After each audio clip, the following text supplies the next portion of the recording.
Nellore rural MLA కార్యాలయంలో Nellore rural నియోజకవర్గం నుండి 20 లక్షల రూపాయల ముఖ్యమంత్రి సహాయనిధి చెక్కులను 20 మంది లబ్ధిదారులకు రూరల్ ఎమ్మెల్యే కోటంరెడ్డి శ్వేతరెడ్డి అందించారు.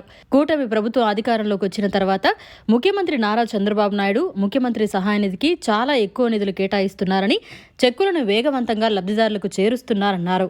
చంద్రబాబు నాయుడు ముఖ్యమంత్రిగా ఈ 8 నెలల్లో ఒక్క నెల్లూరు రూరల్ నియోజకవర్గంలో సుమారు 70 లక్షల రూపాయలు ముఖ్యమంత్రి సహాయనిధి కింద నిధులు కేటాయించారన్నారు.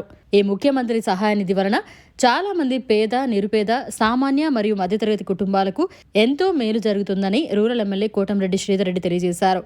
ఈ కార్యక్రమంలో నెల్లూరు రూరల్ నియోజకవర్గ తెలుగుదేశం, జనసేన మరియు బీజేపీ నాయకులు, కార్యకర్తలు తదితరులు పాల్గొన్నారు. చాలా సంతోషం.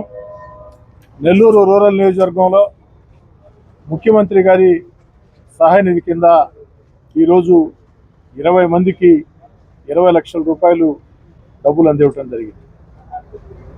చంద్రబాబు నాయుడు గారు ముఖ్యమంత్రి అయిన తర్వాత ముఖ్యమంత్రి సహాయ నిధికి అనేక రకాలుగా నిధులు ఇస్తూ ఉన్నారు. చాలా ఎక్కువ నిధులు ఇస్తూ ఉన్నారు, వేగవంతంగా ఇస్తూ ఉన్నారు. చంద్రబాబు నాయుడు గారు ముఖ్యమంత్రి అయిన తర్వాత ఈ 8 నెలల్లోనే నెల్లూరు రూరల్ నియోజకవర్గంలో సుమారు 70 లక్షల రూపాయలు, ఒక్క నెల్లూరు రూరల్ నియోజకవర్గంలో సుమారు 70 లక్షల రూపాయలు నిధులు ఆ యొక్క ముఖ్యమంత్రి సహాయ నిధి కింద అందివ్వటం జరిగింది. దీనివల్ల ఆ కుటుంబాలకి ఎంతో మేలు జరుగుతుంది. మనస్ఫూర్తిగా చంద్రబాబు నాయుడు గారిని అభినందిస్తూ ప్రజలందరి ఆశీస్సులు, దేవుడి ఆశీస్సులు ముఖ్యమంత్రి చంద్రబాబు గారికి ఉండాలని చెప్పి కోరుకుంటూ, మన దేశమే కాకుండా ఇతర దేశాల్లో కూడా ఆంధ్రప్రదేశ్కు చెందినటువంటి ప్రముఖ పారిశ్రామికవేత్తలు, ప్రముఖ వ్యాపారవేత్తలు, వివిధ రంగాల్లో ఆర్థికంగా స్థితివంతులుగా ఉన్న వ్యక్తులు ఎంతోమంది ఉన్నారు. వారందరినీ కూడా కోరుతూ ఉన్నా, ఆంధ్రప్రదేశ్లో ముఖ్యమంత్రి చంద్రబాబు నాయుడు గారు ముఖ్యమంత్రి సహాయ నిధి కింద ఇస్తున్నటువంటి నిధులకి మీ అందరి సహకారం కూడా ఇంకా ఇంకా ఎక్కువ ఉండాలా.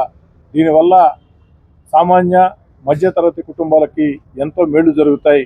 మీ అందరి అండ కూడా ముఖ్యమంత్రి గారి సహాయ నిధికి ఉండాలా.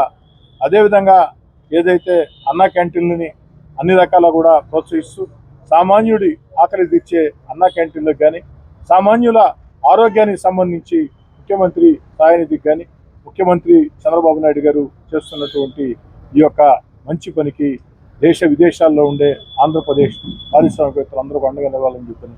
మరిన్ని అప్డేట్స్ కోసం మన HN9 టీవీ ఛానల్ ని సబ్స్క్రైబ్ చేసుకోండి.